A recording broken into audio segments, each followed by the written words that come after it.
ఇంకొకతను అంటున్నాడు, ఏరా భార్య గొప్పనా ప్రియురాలు గొప్పనా? రెండోవాడు అంటున్నాడు, ప్రియురాలు గొప్పరా. మిత్రుడు అన్నాడు, ప్రియురాలు గొప్పనా? ప్రియురాలు ఎట్లా గొప్పరా? భార్య గొప్ప కదా అంటే అతను అంటున్నాడు, ప్రియురాలు ఎందుకు గొప్ప అంటే నేను ఒకసారి కోర్టుకు వెళ్ళాను. ఆ కోర్టులో 2 కేసులు వచ్చినాయి. ఒక కేసులో వాడు వాళ్ళ భార్యను బాగా కొట్టాడు, రెండవ కేసులో తన ప్రియురాలను బాగా కొట్టినాడు. ఆ 2 కేసులు కోర్టుకు వచ్చాయి. కోర్టులో జడ్జి గారు ఈ 2 కేసుల్లో జడ్జిమెంట్ వేరే వేరేగా ఇచ్చాడు. ఏ విధంగా ఇచ్చాడంటే, ఎవడైతే తన భార్యను కొట్టాడో అతనికి 200 రూపాయలు జరిమానా విధించాడు. ఎవడైతే తన ప్రియురాలను కొట్టాడో వాడికి 2000 రూపాయలు జరిమానా విధించాడు. దాన్ని బట్టి నీకు అర్థమైంది అనుకుంటాను ఎవరు గొప్పవారు. ఒకసారి ఒక మిత్రుడి ఇంటికి వెళ్ళాను. మిత్రుడి ఇంటికి వెళ్తే వాళ్ళ ఇంట్లో పిల్లి కుక్కను తరుముతూ ఉన్నది.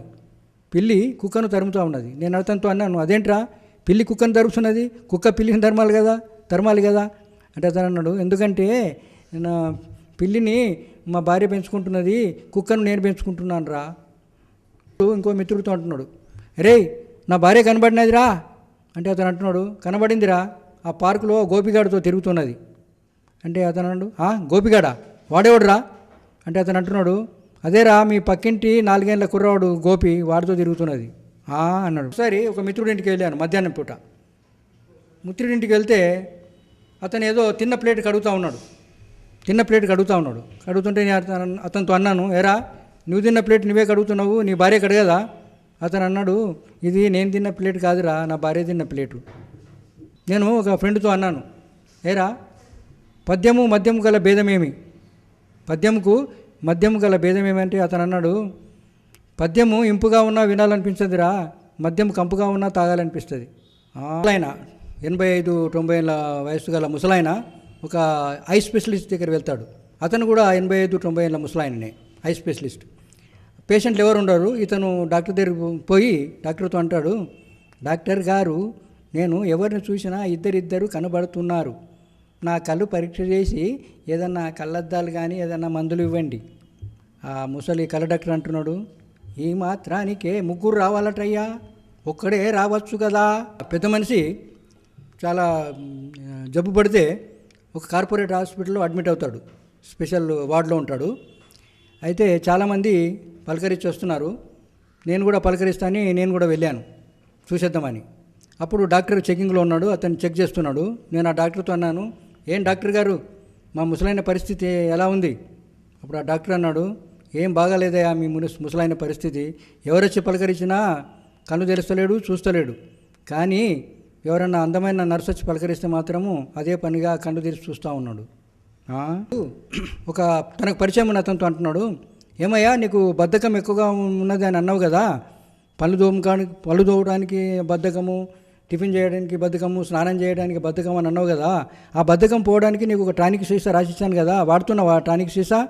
అతను అంటున్నాడు, ఆ టానిక్ సీసా బిరడా చేయడానికే ఓపిక లేకపోతే నేను టానిక్ ఎప్పుడు వాడాలా డాక్టర్? అతను గవర్నమెంట్ హాస్పిటల్ వెళ్ళి ఒక నర్సుతో అంటున్నాడు, ఏం మరదలా బాగున్నావా? ఆమె అన్నది, అదేంటి ఏం మరదలా అని అంటున్నావు, హాస్పిటల్లో నర్సులను ఎలా పలకరించాలో నీకు తెలియదా, సిస్టర్ అని పిలవాలి. అప్పుడు అతను అంటున్నాడు, మరి నిన్న నా భార్య నిన్ను సిస్టర్ అని పిలిచింది కదా, ఆ లెక్కన నువ్వు నాకు మరదలేవు కదా. ఒకతను డాక్టర్తో అంటున్నాడు, ఒకతను తనకు పరిచయం ఉన్న డాక్టర్తో అంటున్నాడు, ఏం డాక్టర్ గారు ఈ మధ్యన మీరు వైద్యం చేయడం మానేశారట, ఇప్పుడు ఏం చేస్తున్నారు? అతను అన్నాడు, కవితలు రాస్తున్నాను. ఈ వ్యక్తి అన్నాడు, ఏదైతే ఏమి లేదు జనుల ప్రాణం తీయడానికి, కానీ జోక్స్ కొన్ని మిశ్రమ జోక్స్, రకరకాల మిశ్రమ జోక్స్ ఉంటాయి, కొన్ని వినిపిస్తున్నాను మీకు. ఒక అతను తన పనిచేసే ఆఫీస్లో బ్యాంక్ మేనేజర్తో అంటున్నాడు, సార్ నాకు 10 రోజుల లీవ్ కావాలి. ఆ మేనేజర్ అంటాడు, అదేంటయ్యా ఎప్పుడైనా రెండు రోజులే తీసుకునేవాడు లీవు, ఏకంగా 10 రోజులు అడుగుతున్నావేంటి? అతను అన్నాడు, పెళ్లి చేసుకుంటున్నాను సార్. మేనేజర్ అన్నాడు, నీకెవరు రా పెళ్లినిచ్చేది, తెలివి తక్కువ అమ్మాయి. అతను అంటున్నాడు, మీ కూతురే సార్ పెళ్లి చేసుకునేది అన్నాడు మేనేజర్. రైల్వే గేట్ మ్యాన్తో అంటున్నాడు, ఏరా ఒకవేళ రైలు పట్టాల మీద ఎదురెదురుగా వస్తున్నాయనుకో పొరపాటున, ఒకే ట్రాక్ మీద 2 రైళ్ళు ఒక రైల్వే ఆఫీసరు రైల్వే గేట్ మ్యాన్తో అంటున్నాడు, ఏరా ఒకవేళ రైలు ఆ, ఎదురెదురు వస్తున్నాయి అనుకో. ఒక రైల్వే ఆఫీసరు రైల్వే గేట్ మ్యాన్తో అంటున్నాడు, ఏరా ఒకవేళ రైలు ఎదురు బదురుగా వస్తున్నాయి అనుకో, పొరపాటున ఒకే ట్రాక్ మీద ఎదురు బదురుగా వస్తున్నావు అనుకో, అప్పుడు నువ్వేం చేస్తావురా? అతను అన్నాడు, సార్ వెంటనే రూమ్లోకి వెళ్ళిపోయి ఎర్ర జెండా తీసుకొచ్చి ఎర్ర జెండా చూపిస్తారు సార్. సరే ఆఫీసర్ అన్నాడు, ఎర్ర జెండా దొరకదనుకో ఆ టైంకు, అప్పుడు ఏం చేస్తావురా? అతను అన్నాడు, సార్ ఏదన్నా ఎర్ర షర్టు కానీ ఇంట్లోకి పరిగెత్తుకుపోయి ఎర్ర షర్టు కానీ ఎర్ర చీర కానీ తీసుకొచ్చి చూపిస్తాను sir, stop stop danger danger అని అరుస్తాను సార్. ఇప్పుడు ఆ రైల్వే ఆఫీసర్ అన్నాడు, సరే ఎర్ర జెండా దొరకదు, ఎర్ర చీర దొరకదు, అప్పుడేం చేస్తావురా? అప్పుడేం చేస్తావంటే అతను అన్నాడు, నా భార్యను తోలుకొస్తా సార్, భార్యను తోలుకొస్తా సార్ అన్నాడు. భార్యను తోలుకొస్తావా? భార్య ఏం చేస్తుందిరా? అతను అన్నాడు, ఎందుకంటే నా భార్య ఎప్పటి నుండి అంటున్నది సార్, 2 రైళ్ళు ఎదురు బదురుగా వచ్చి గుద్దుకుంటే ఎలా ఉంటుందో దానికి చూపిస్తా సార్. 3 రిటైర్డ్ మిలిటరీ ఆఫీసర్లు రైల్లో ప్రయాణం చేస్తున్నారు. వాళ్ళు ఒకరికొకరు పరిచయం చేసుకున్న తర్వాత ఒక మిలిటరీ ఆఫీసరు ఇంకో మిలిటరీ ఆఫీసర్తో అంటున్నాడు, see I got 3 sons, they are all engineers. రెండో వాడు అన్నాడు, I too got 3 sons, they are all doctors. మూడో వాడు అన్నాడు, I too got 3 sons, they are in the military service but I'm not married. కవి శ్రీశ్రీ గారు రైల్లో ప్రయాణం చేస్తున్నాడు. ప్రయాణం చేస్తూ ఉంటే టీసీ చెకింగ్ చేసుకుంటూ వస్తూ ఇతని టికెట్ అడిగాడు శ్రీశ్రీ గారిని. శ్రీశ్రీ గారు టికెట్ వెతుకుతూ ఉంటాడు, నానా అవస్థ పడుతూ ఉంటాడు టికెట్ కొరకు. ఆ టీసీ అన్నాడు, సార్ మీరు టికెట్ తీసుకొని ఉంటారు, నేను గుర్తుపట్టాను, మీరు టికెట్ వెతకవసరం లేదు అని వెళ్ళిపోతాడు. వెళ్ళిపోయి వేరే వాళ్ళు చెక్ చేసుకుంటూ వెళ్తుంటే ఈయన శ్రీశ్రీ గారు ఆ టికెట్ కొరకు వెతుకుతూ ఉంటాడు, ప్యాంట్ జేబులో, షర్ట్ జేబులో, ఆ డైరీలో. పక్కన కూర్చున్న అతను అన్నాడు, సార్ ఆ టీసీ నేను ఆ టికెట్ వెతకద్దని అన్నాడు కదా సార్, ఎందుకు వెతుకుతున్నారు, ఇంకా ఎందుకు అవస్థపడుతున్నారు? ఆ శ్రీశ్రీ అన్నప్పుడు, అది కదయా బాబు, నేను ఎక్కడ దిగాలో మర్చిపోయాను, ఆ టికెట్ చూస్తే కానీ తెలియదు, అందుకే టికెట్ కొరకు వెతుకుతున్నాను. ట్రైన్లో దాశరథి మరియు శ్రీశ్రీ గారు ఇద్దరు ప్రయాణం చేస్తున్నారు, ఒకటే కంపార్ట్మెంట్లో పక్కపక్కన సీట్లో కూర్చొని. ఒక గుడ్డి బిచ్చగాడు పాటలు పాడుకుంటూ డబ్బులు అడుక్కుంటూ ఉన్నాడు. ఆ పాట పాడుకుంటూ ఒక ప్రైవేట్ సాంగ్ పాడుకుంటూ వీళ్ళ దగ్గరికి వచ్చాడు. వీళ్ళు కూర్చున్న దగ్గరికి వచ్చి పాట పాడుతుంటే పాట అయిపోయిన తర్వాత దాశరథి అతనికి ఒక 5 రూపాయల నోటు ఇచ్చాడు. ఇయగానే శ్రీశ్రీ అతనికి 10 రూపాయల నోటు ఇస్తాడు.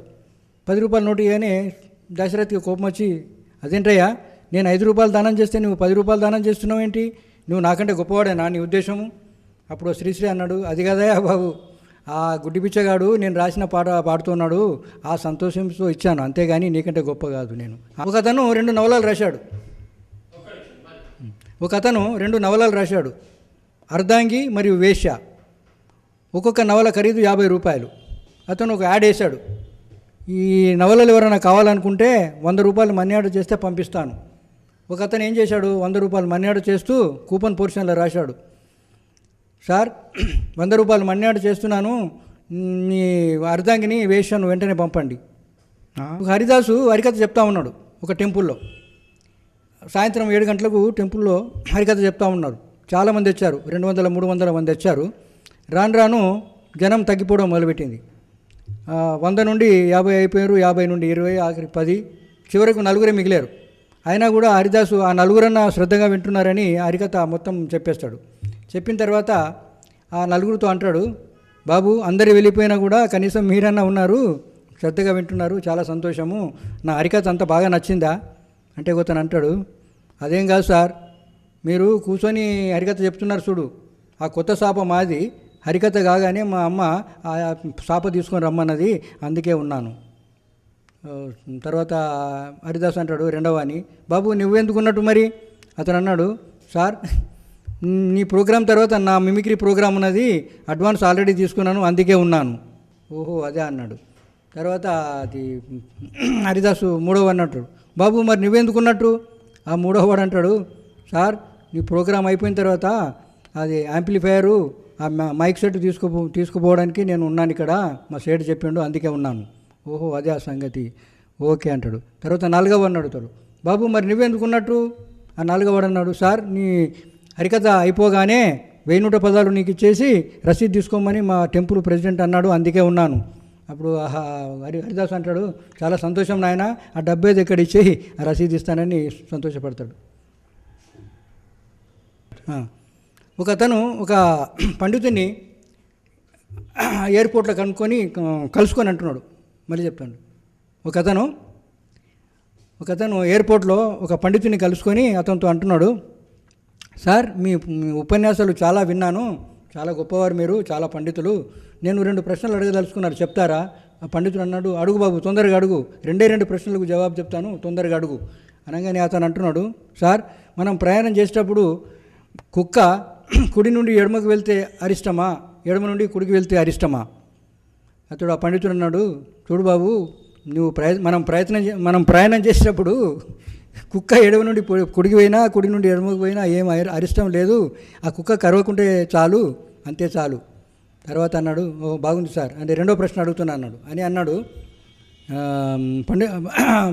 సార్ ఈ చెట్టు ముందా విత్తు ముందా? పండితుడు అంటాడు, చెట్టు ముందయ్యా అంటాడు. చెట్టు ముందు అనగానే ఈ ప్రశ్నలు అడిగే అతను అంటున్నాడు, అదెట్లా సార్, అదెట్లా అంటే అప్పుడు పండితుడు అంటాడు, అదెట్లా అంటే అది 3వ ప్రశ్న అయ్యా, నేను 2 ప్రశ్నలకే జవాబు చెప్తానని చల్లగా జారుకున్నాడు. ఒక పెద్ద మనిషి ఒక హోటల్కి వెళ్ళి చేపల కూరతో భోజనం చేస్తూ ఉంటాడు. ఆ పెద్ద మనిషి ఆ వెయిటర్తో అంటున్నాడు, ఏరా ఈ చేపలు కడిగి అండారా? ఆ వెయిటర్ అంటున్నాడు, అవి ఎప్పుడూ నీళ్ళలే ఉంటాయి కదా సార్, ఇంకా వీటిని కడగడం ఎందుకు అన్నాడు అతను. ఒక అతను తన కాబోయే అల్లుడితో అంటున్నాడు, తన పేరు, క్వాలిఫికేషన్స్ అన్నీ అడిగిన తర్వాత ఒక యువకుడితో అంటున్నాడు, కాబోయే మామ యువకుడితో అంటున్నాడు, అన్ని ప్రశ్నలు అడిగి పేరు, ఎడ్యుకేషన్, క్వాలిఫికేషన్స్ వగైరా అడిగి చివరికి అంటున్నాడు, బాబు నువ్వు ఎప్పుడన్నా మందు కొడతావా, డ్రింక్ చేస్తావా? అతను అంటున్నాడు, ఇది ప్రశ్ననా లేకుంటే ఆహ్వానమా? चंद जोक्स हिंदी में सुना रहा हूँ, तो सुनिए. पहले बच्चों के बारे में 2-3 जोक्स आप लोगों के सामने पेश कर रहा हूँ. एक छोटा बच्चा जो कि 5 या 6 साल का था, एक जगह सिगरेट पी रहा था. तो उधर से एक पुलिस वाला गुजर रहा था, पीटी वगैरह करके मॉर्निंग. उस बच्चे को देखा, बड़ा गुस्सा आएगा कि भाई इतना छोटा बच्चा और सिगरेट पी रहा है. वो उस बच्चे के पास गया और बोला, अबे तो इतना छोटा बच्चा और सिगरेट पी रहा है, शर्म नहीं आती? बच्चा बोला पुलिस वाला देखकर, आप इतने बड़े होकर चड्डी क्यों पहने, निक्कर क्यों पहने, शर्म नहीं आती? और एक जोक सुनिए. एक छोटा बच्चा अपने बाप से पूछ रहा है, बापूजी जब कभी मैं गलती कर दूंगा ना तो आप मुझे मारते, ऐसा क्यों मारते मुझे?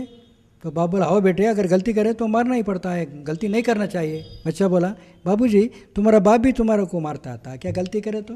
बाप बोला, आओ बेटे, मेरा बाप भी मुझे मारता था अगर गलती करे तो. उसके बाद बच्चा बोला, बापूजी तुम्हारा बाप का बाप भी तुम्हारा बाप को मारता था क्या गलती करे तो? बाप बोला, आओ बेटे, मेरा बाप का बाप भी मेरा बाप को मारता था गलती करे तो. इसके बाद बच्चा फिर बोल रहा है, बापूजी तुम्हारा बाप का बाप भी तुम्हारा बाप का बाप को मारता था क्या गलती करे तो? तो बाप बोला, आओ बेटे, मेरा बाप का बाप भी मेरा बाप का बाप को मारता था गलती करे तो. इसके बाद बाप पूछा बेटे से, लेकिन बेटे तुम ये सब क्यों पूछ रहा है? बच्चा बोला, बापूजी मैं ये जानना चाहता था आखिर ये दादागिरी कब तक चलेंगे.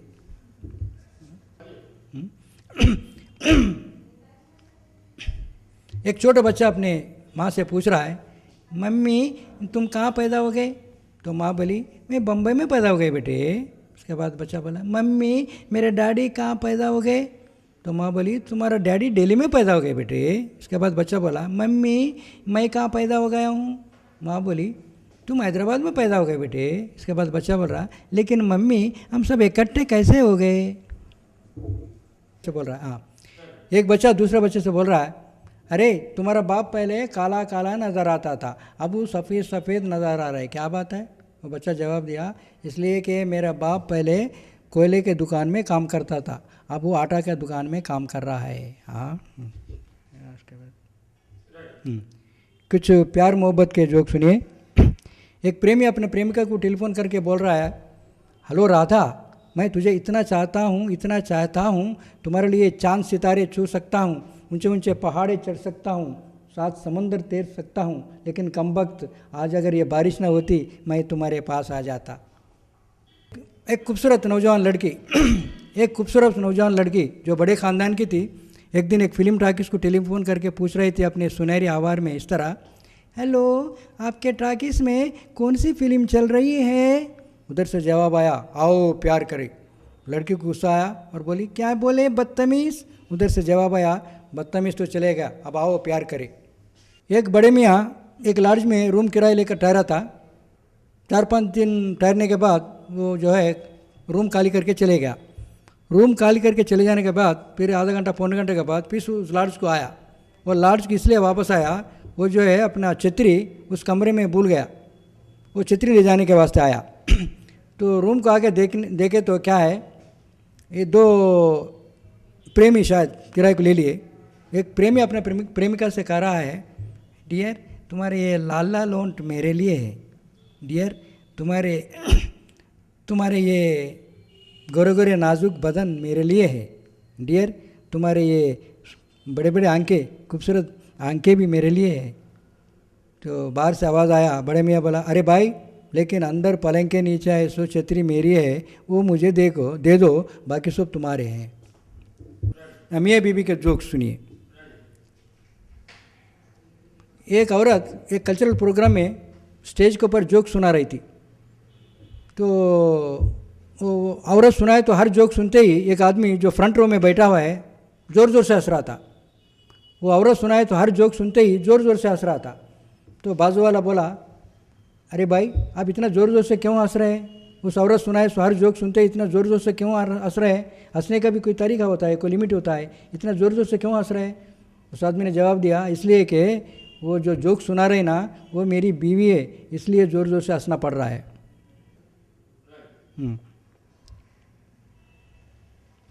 एक औरत को घर में गाना गाने का शौक़ था। वो औरत कभी कभी गाना गा लिया करती थी।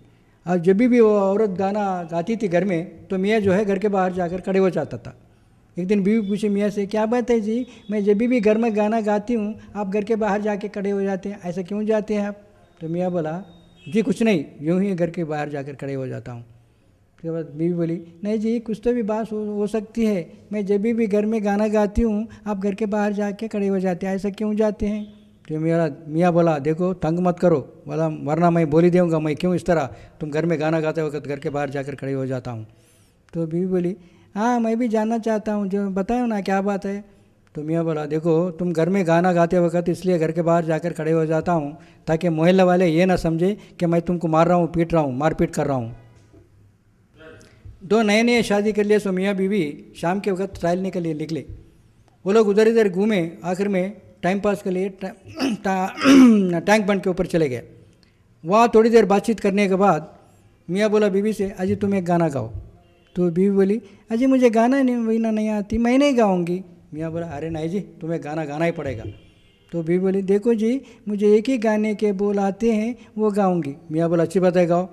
तो बीवी इस तरह गा रही थी, भैया मेरी राखी के बंधन को निभाना, भैया मेरी छोटी बहन को ना भुलाना, देखो ये वादा निभाना निभाना, भैया मेरी राखी के बंधन को निभाना। मियाँ गुस्सा आ गया ये गाना सुनते ही, ये कोई मियाँ बीवी गाने वाला गाना है क्या? कोई दूसरा गाना नहीं मिली? तो बीवी बोली, मैं पहले ही बोली ना मुझे एक ही गाने के बोल आती हैं। इसके बाद बीवी बोली मियाँ से, अजी तुम तो भी एक गाना गाओ ना। तो मियाँ बोला, देखो मुझे भी एक ही गाने के बोल आते हैं, वो गाऊंगा।